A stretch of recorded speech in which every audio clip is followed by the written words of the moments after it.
sepeninggal Maulana Hasanuddin, putra pertamanya Maulana Yusuf memegang tampuk kepemimpinan Kesultanan Banten. Ia dikenal sebagai penakluk Kerajaan Sunda Pakuan Pajajaran pada tahun 1579.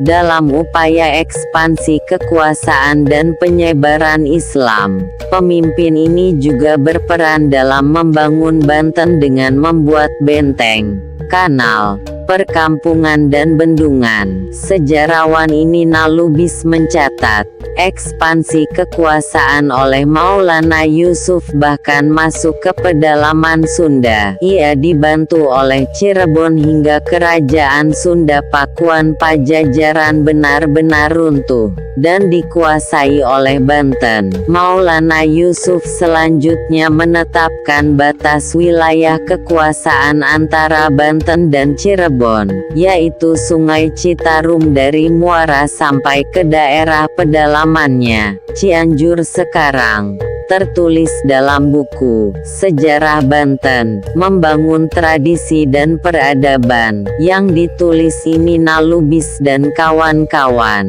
Dituliskan bahwa, masa pemerintahan Maulana Yusuf perkembangan pertanian sawah diperluas hingga ke Serang. Ia juga membuat irigasi, bendungan dan danau buatan yang disebut Tasikardi, dengan memanfaatkan aliran Sungai Cibanten. Danau ini bahkan masih ada hingga sekarang, meskipun sering kering saat kemarau. Di tengah-tengah danau ada sebuah pulau kecil disebut Kapuntren. Danau ini selain untuk pemenuhan kebutuhan air, juga dijadikan tempat wisata oleh keluarga dari Sultan. Bagian bawah danau memiliki saluran pipa terbuat dari terakota, dan dialirkan ke tempat pengendapan air, yang disebut Pangindelan Abang, Pangindelan Putih dan Pangindelan Emas. Tempat ini berfungsi untuk menyaring air, menggunakan teknik pengendapan dan penyaringan dengan pasir dan ijuk. Mengutip dari Halwani Mikrob dan Mujahid Kuro di dalam Catatan Masa Lalu Banten, digambarkan bahwa, semasa kepemimpinan Maulana Yusuf, Banten dianggap sebagai kota perdagangan pelabuhan. Di sini barang dagangan dari penjuru dunia digudangkan, dan didistribusikan kembali ke berbagai belahan Nusantara dan luar negeri.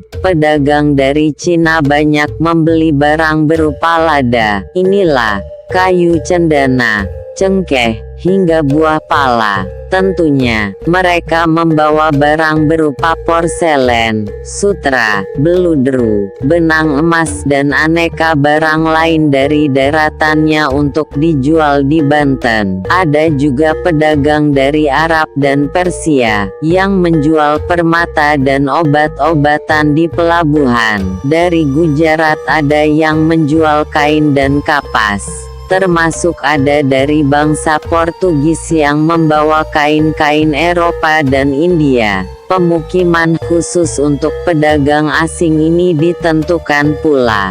Kampung Pekojan misalnya, untuk para pedagang Arab, Gujarat, Mesir, dan Turki, yang terletak di sebelah barat Pasar Karangantu. Kampung Pecinan untuk para pedagang Cina, yang terletak di sebelah Masjid Agung Banten. Maulana Yusuf meninggal pada tahun 1580, dan dimakamkan di Kampung Kasunyatan. Ia dikenal dengan sebutan Pangeran Penembangan Pekalangan Gede, atau Pangeran Pasarean. Kelak anaknya yang bernama Maulana Muhammad, yang waktu ayahnya meninggal masih berumur 9 tahun, menggantikan peran sebagai Raja Kesultanan Banten. Ia dikenal dengan Prabu Sedaing Palembang, karena meninggal dalam sebuah pertempuran di Palembang.